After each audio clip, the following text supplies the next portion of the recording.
صرف 5 منٹ کا مدرسہ قرآن و حدیث کی روشنی میں 22 رمضان المبارک۔ نمبر 1، اسلامی تاریخ۔ حضرت ام ایوب رضی اللہ عنہا۔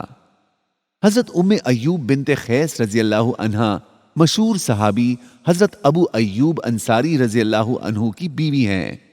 اس نیک سیرت خاتون نے ہجرت سے پہلے ہی اسلام قبول کر لیا تھا۔ جب حضور صلی اللہ علیہ وسلم ہجرت فرما کر مدینہ منورہ تشریف لائے تو 7 مہینے تک انہی کے یہاں قیام فرمایا اور انہیں 2 جہاں کے سردار کی میزبانی کا شرف حاصل ہوا۔ ام ایوب رضی اللہ عنہا بڑے شوق سے آپ صلی اللہ علیہ وسلم کی پسند کے مطابق طرح طرح کے کھانے تیار کرتی اور تمام گھر والے آپ کو راحت پہنچانے میں لگے رہتے۔ حضور صلی اللہ علیہ وسلم گھر کے نچلے حصے میں تشریف فرما تھے، اس لیے اہل خانہ بڑی احتیاط کے ساتھ گھر کی چھت پر رہتے اور چلنے پھرنے میں آپ کی راحت کا خاص خیال رکھتے۔ ایک روز چھت کے اوپر پانی سے بھرا ہوا گھڑا ٹوٹ گیا تو سردی کے موسم میں لحاف سے پانی کو جذب کیا تاکہ پانی آپ صلی اللہ علیہ وسلم کے اوپر نہ گرنے پائے، اور خود بغیر لحاف کے سردی کے عالم میں پوری رات گزاری۔ صبح ہوتے ہی خدمت نبوی میں درخواست کی کہ آپ اوپر کی منزل پر قیام فرمائیں تو بڑا احسان ہوگا۔ ان کی اس عاجزانہ درخواست پر آپ صلی اللہ علیہ وسلم نے مکان کے اوپر قیام فرمایا۔ نمبر 2، حضور صلی اللہ علیہ وسلم کا معجزہ۔ حضور صلی اللہ علیہ وسلم کی دعا کا اثر۔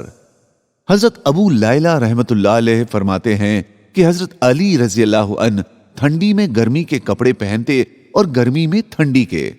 میں نے ایک دن ان سے پوچھا تو حضرت علی رضی اللہ عنہ نے فرمایا، خیبر کے دن میری آنکھیں درد کر رہی تھی، ایسے وقت میں رسول اللہ صلی اللہ علیہ وسلم نے مجھے بلا بھیجا تو میں نے کہا حضور میری آنکھیں درد کر رہی ہیں۔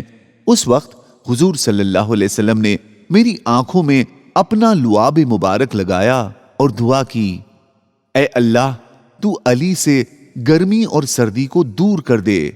چنانچہ اس دن سے مجھے گرمی اور سردی کا احساس نہیں ہوا۔ نمبر 3، ایک فرض کے بارے میں۔ ہدیہ کرنے والا عاقل اور بالغ ہو۔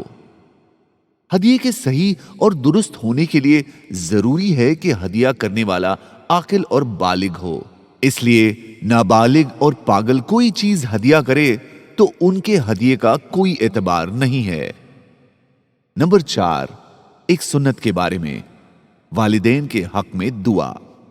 والدین کے لیے اس دعا کا اہتمام کرنا چاہیے۔ رب ارحمهما كما ربياني صغيرا۔ نمبر 5، ایک اہم عمل کی فضیلت۔ قرآن کی کوئی سورت پڑھ کر سونا۔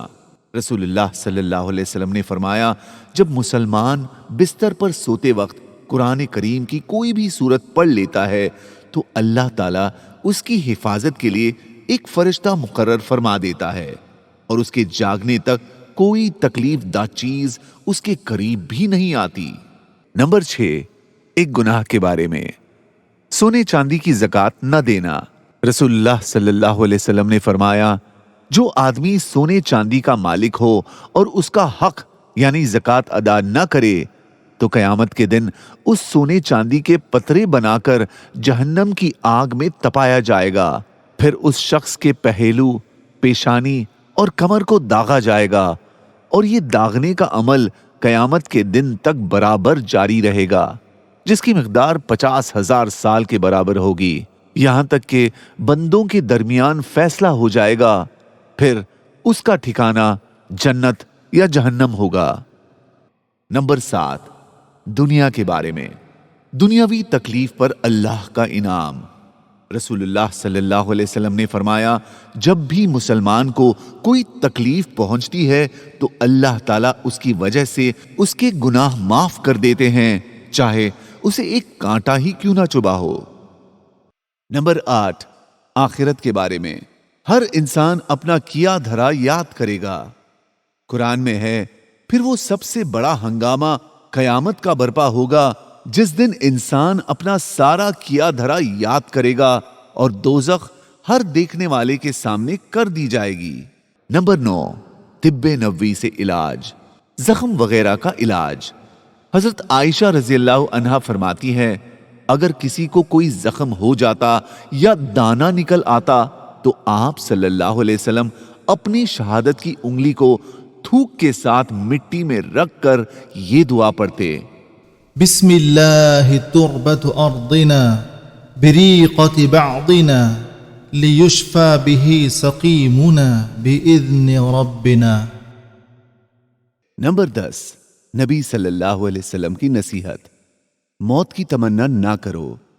رسول اللہ صلی اللہ علیہ وسلم نے فرمایا تم موت کی تمنا نہ کیا کرو کیونکہ آخرت کا معاملہ نہایت سخت ہے، اور نیک بختی کی علامت یہ ہے کہ عمر زیادہ ہو اور اس کو توبہ کی توفیق مل جائے۔ جزاک اللہ۔